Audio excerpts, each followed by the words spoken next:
اسلام میں زکوٰۃ کی اہمیت کا اندازہ اس بات سے بخوبی ہو جاتا ہے کہ قرآن مجید میں بے شمار مواقع پر نماز کے ساتھ اس کا بھی ذکر کیا گیا ہے۔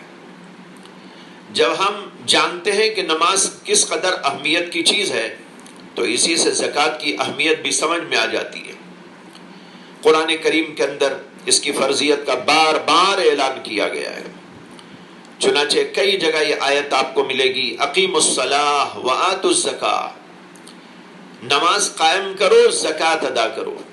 نماز کا حکم بھی ہے اور زکوٰۃ کا حکم بھی ہے، اور یہ زکوٰۃ کا فریضہ صرف اسلام ہی میں نہیں ہے بلکہ تمام پیغمبروں کی شریعت میں رہا ہے۔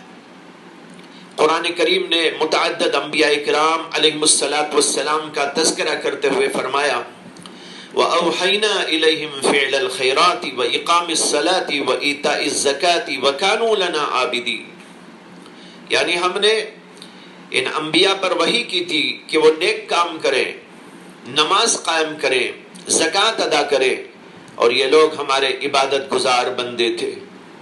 دیکھیے اس کے اندر متعدد پیغمبروں کے بارے میں کہا گیا ہے کہ اللہ نے ان کے اوپر وحی نازل کی، اور اس وحی کے اندر جہاں اور باتیں تھی ایک بات یہ بھی تھی وَإِيتَاءِ الزَّكَاةِ، زکوٰۃ کو ادا کریں۔ اسی طرح بنی اسرائیل سے لیے گئے میثاق اور عہد کا ذکر کرتے ہوئے اللہ تبارک و تعالی نے بتایا ہے کہ ان سے ایک عہد یہ بھی لیا گیا تھا وَأَقِيمُوا الصَّلَاةَ وَآتُوا الزَّكَاةَ، کہ وہ نماز کو قائم کریں گے اور زکوٰۃ دیا کریں گے۔ معلوم ہوا کہ یہ زکوٰۃ کا حکم پہلے پیغمبروں پر اور ان کی شریعتوں میں بھی رہا ہے۔ قرآن کریم کے بعد احادیث کو دیکھتے ہیں تو اس میں بھی زکوٰۃ کا حکم بہت بڑے پیمانے پر بڑی تاکیدات کے ساتھ ملتا ہے۔ چنانچہ حدیث کے اندر آتا ہے کہ حضرت عبداللہ بن عمر رضی اللہ تعالی عنہ نے روایت کیا کہ رسول اکرم صلی اللہ علیہ وسلم نے فرمایا، بنی الاسلام علی خمس، شہادت اللہ الہ الا اللہ وان محمد رسول اللہ واقام الصلاۃ وایتاء الزکاۃ والحج وصوم رمضان، یعنی آپ نے فرمایا کہ دین اسلام کی بنیاد 5 چیزوں پر ہے۔ اول توحید اور رسالت کی گواہی، دوسرے نمبر پر نماز، اور تیسرے نمبر پر زکوٰۃ، چوتھے نمبر پر حج، اور 5ویں نمبر پر روزے، رمضان کے روزے۔ محترم حضرات، اس حدیث میں غور کیجئے کہ زکوٰۃ کو اسلام کا رکن یعنی ستون کہا گیا ہے، اور ارکان اسلام میں سے تیسرے نمبر پر اس کا ذکر کیا گیا ہے۔ اس سے 2 باتیں معلوم ہوتی ہیں۔ ایک تو یہ کہ زکوٰۃ دین اسلام کے ارکان اور ستونوں میں سے ایک اہم ترین ستون ہے۔ علماء اس کی تشریح میں لکھتے ہیں کہ اس حدیث میں اللہ کے نبی علیہ السلام نے اسلام کو ایک عمارت سے اور گھر سے تشبیہ دی ہے، اور توحید اور رسالت کی گواہی اور نماز اور روزہ اور زکوٰۃ اور حج کو اس کے ستون سے تشبیہ دی ہے، اور یہ بتایا ہے کہ جس طرح عمارت ستونوں پر کھڑی ہوتی ہے اسی طرح اسلام کی عمارت بھی ان 5 ستونوں پر کھڑی ہوئی، اور اگر یہ سارے ستون گر جائیں گے تو عمارت ہی ڈہ جائے گی، اور اگر اس میں سے 1-2 ستون گر جائیں گے تو اس عمارت کے اندر کمزوری آ جاتی ہے اور اس کے گرنے کا ہمیشہ خطرہ لگا رہتا ہے۔ اسی طرح اگر ان 5 ارکان میں سے 1-2 گر جائیں تو آدمی کے اسلام میں کمزوری آ جاتی ہے۔ یہ بتانے کے لیے اللہ کے نبی علیہ السلام نے اس حدیث پاک کے اندر ارکان کا ذکر کیا، ستونوں کا ذکر کیا، اور ان میں سے ایک ستون زکوٰۃ کو بھی بتایا۔ دوسرے یہ کہ زکوٰۃ کو تیسرے نمبر پر نماز کے بعد ذکر کر کے اس کی اہمیت کی طرف اشارہ کیا گیا ہے کہ یہ نماز کے بعد سب سے زیادہ اہم ترین اسلامی فریضہ ہے۔ غرض اس حدیث سے زکوٰۃ کی اہمیت کا اندازہ بخوبی لگایا جا سکتا ہے۔ اس سلسلے میں دوسری حدیث ہے حضرت عبداللہ بن عباس رضی اللہ تعالی عنہ سے، انہوں نے کہا کہ اللہ کے رسول علیہ الصلوۃ والسلام نے حضرت معاذ بن جبل رضی اللہ عنہ کو یمن کا قاضی اور وہاں کا حاکم بنا کر بھیجا اور ان سے فرمایا کہ یمن والوں کو پہلے اس بات کی دعوت دو کہ وہ اللہ کی وحدانیت اور میری رسالت کی گواہی دے. اگر وہ اس بات کو تسلیم کر لیتے ہیں تو ان کو بتانا کہ اللہ تعالیٰ نے ان پر 5 وقت نمازیں فرض کی ہے دن اور رات میں. اور اگر وہ اس کو مان لے تو پھر ان کو یہ بتاؤ کہ اللہ تبارک و تعالیٰ نے ان پر ان کے مالوں میں زکوٰۃ فرض کی ہے جو ان کے مالداروں سے وصول کر کے ان کے غریبوں میں تقسیم کی جائے گی. اس حدیث سے معلوم ہوا کہ زکوٰۃ بڑا اہم ترین فریضہ ہے اور مسلمان جہاں نماز اور دیگر اہم ترین عبادات کی طرف توجہ دیتا ہے اور اس کو دینا ہے، وہیں پر زکوٰۃ کی طرف بھی بہت خاص توجہ دینے کی ضرورت ہے. جب زکوٰۃ کا حکم اس قدر تاکیدی ہے تو زکوٰۃ کی ادائیگی میں کوتاہی کرنا ایک بڑا گناہ قرار دیا گیا اور زکوٰۃ میں کوتاہی کرنے والوں کے خلاف سخت وعیدیں نازل فرمائی گئی. قرآن کریم کے اندر سورہ توبہ میں فرمایا گیا ہے وَالَّذِينَ يَكْنِزُونَ الذَّهَبَ وَالْفِضَّةَ وَلَا يُنْفِقُونَهَا فِي سَبِيلِ اللَّهِ فَبَشِّرْهُمْ بِعَذَابٍ أَلِيمٍ يَوْمَ يُحْمَى عَلَيْهَا فِي نَارِ جَهَنَّمَ فَتُكْوَى بِهَا جِبَاهُهُمْ وَجُنُوبُهُمْ وَظُهُورُهُمْ هَذَا مَا كَنَزْتُمْ لِأَنفُسِكُمْ فَذُوقُوا مَا كُنْتُمْ تَكْنِزُونَ. اللہ اکبر.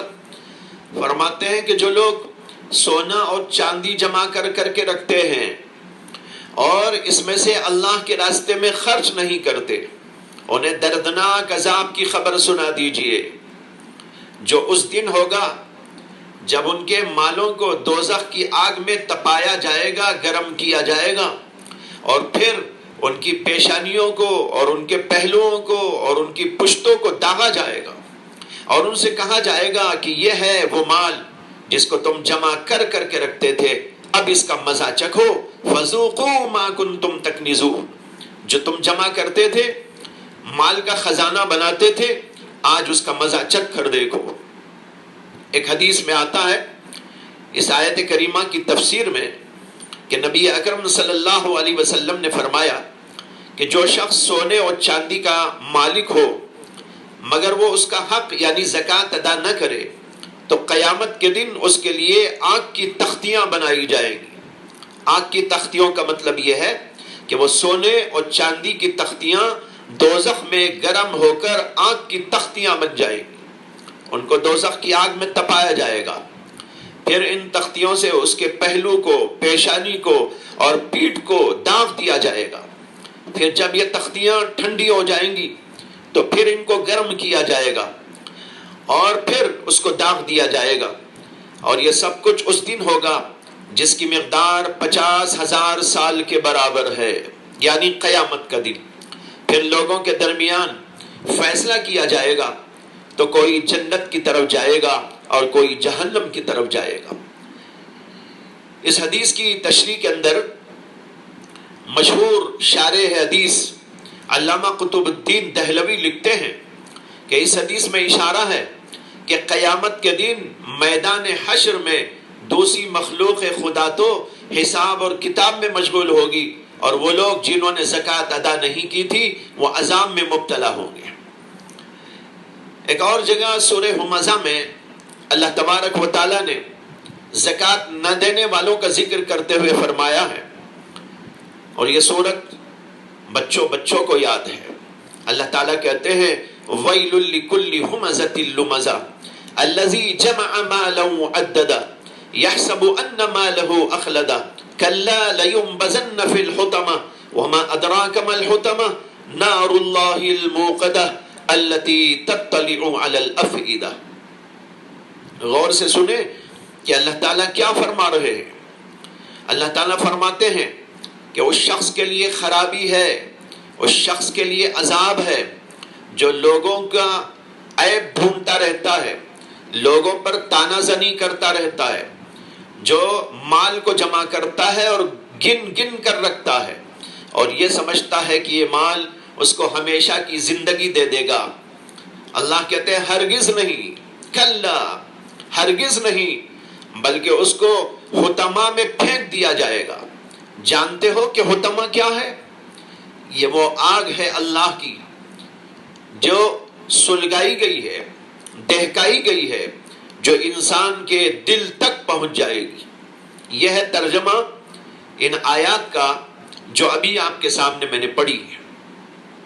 حضرات، اس میں ان لوگوں کا عذاب خوفناک عذاب بیان کیا گیا ہے جو زکوٰۃ ادا نہیں کرتے، مال کو گن گن کر رکھتے ہیں۔ گن گن کر رکھنے کا مطلب یہ ہے کہ ان کے دلوں کے اندر مال کی محبت سما گئی ہے، اسے صبح اٹھا کر گنتا ہے، شام میں گنتا ہے، اور وقت میں گن گن کر رکھتا ہے کہ میرا مال کتنا بڑھ گیا، میرا مال کتنا بڑھ گیا۔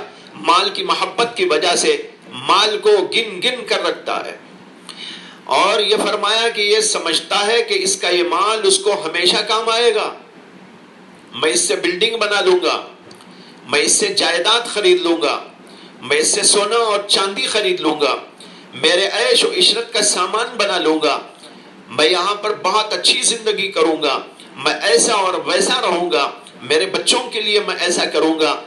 یہ آدمی یہ سمجھتا ہے کہ یہ مال اس کو ہمیشہ کام آئے گا۔ اللہ تعالیٰ اس کے جواب میں کہتے ہیں ہرگز نہیں، بلکہ ان لوگوں کو حطمہ میں ڈال دیا جائے گا، پھینک دیا جائے گا۔ لیکن حطمہ کیا ہے؟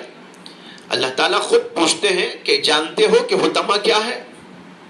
اس میں اس کی خطرناکی کو بیان کرنے کے لیے توجہ دلائی جا رہی ہے۔ ذرا خوب کان کھول کر سن لینا، یوں ہی سوتے سوتے نہ سننا، غفلت کے ساتھ میں نہ سننا، بلکہ پوری توجہ کے ساتھ میں سننا کہ یہ حطمہ کیا ہے۔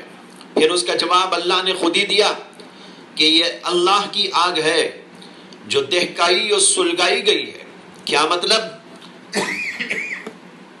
مطلب یہ ہے کہ یہ آگ اللہ کی جلائی اور دہکائی ہوئی آگ ہے، کسی انسان کی نہیں کہ کوئی دنیاوی چیز سے بجھ جائے، پانی سے بجھ جائے یا اور کسی چیز سے اس کو بجھا دیا جائے، نہیں، یہ اللہ کی دہکائی ہوئی آگ ہے۔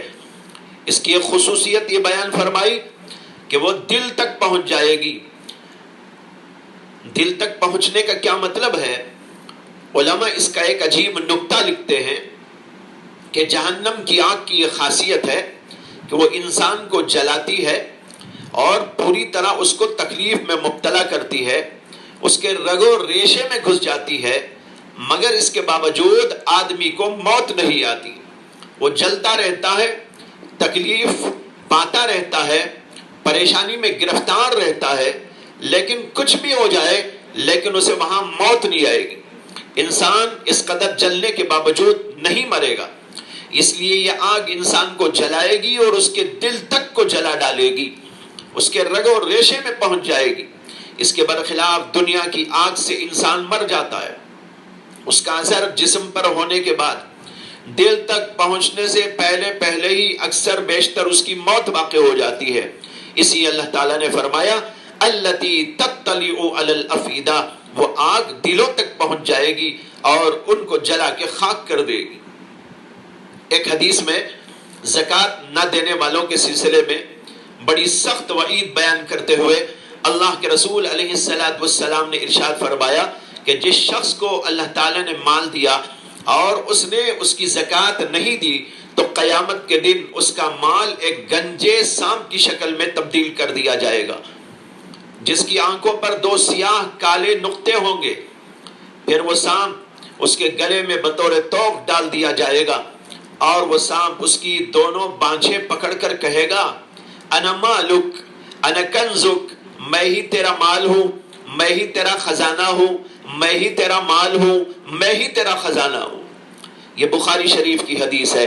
علماء لکھتے ہیں کہ سانپ جب گنجا ہوتا ہے وہ بہت زیادہ زہریلا ہوتا ہے، اس میں اسی طرف اشارہ ہے کہ وہ انتہائی زہریلا قسم کا سانپ ہوگا جو ان لوگوں پر مسلط کر دیا جائے گا جو زکوٰۃ ادا نہیں کرتے۔ غرض یہ کہ زکوٰۃ ایک اہم ترین فریضہ ہے، اس میں کوتاہی کرنا سخت خطرے کا باعث ہے، لہٰذا اللہ تعالیٰ نے جن لوگوں کو مال دولت دی ہے ان کو چاہیے کہ وہ زکوٰۃ کے اندر مال نکالا کرے، غریبوں کی امداد کیا کرے، ان کی نصرت اور مدد کیا کرے اور اس فریضے کو نبھانے کی کوشش کرے۔ میں یہ تفصیل تو پھر عرض کروں گا کہ کتنے مال پر، کون سے مال پر زکوٰۃ دینا فرض ہوتا ہے اور زکوٰۃ میں کتنا مال نکالنا ہوتا ہے اور کن لوگوں کو زکوٰۃ دینا چاہیے وغیرہ۔ اس سلسلے میں بہت سے لوگ غلطیاں کرتے ہیں، میں بعد میں اس پر روشنی ڈالوں گا انشاءاللہ۔ آج کی مجلس میں دو باتیں واضح کی گئی، ایک تو اسلامی نقطہ نظر سے زکوٰۃ کی فرضیت اور اہمیت، اور دوسرے زکوٰۃ نہ دینے پر وعید اور دھمکی۔ اور کل میں یہ بتاؤں گا کہ زکوٰۃ ایک اخلاقی فریضہ بھی ہے، انسانی فریضہ بھی ہے۔ اللہ تبارک و تعالی ہم سب کو زکوٰۃ دینے اور صحیح طریقے پر زکوٰۃ دینے کی توفیق عطا فرمائے۔ وآخر دعوانا ان الحمد للہ رب العالمین۔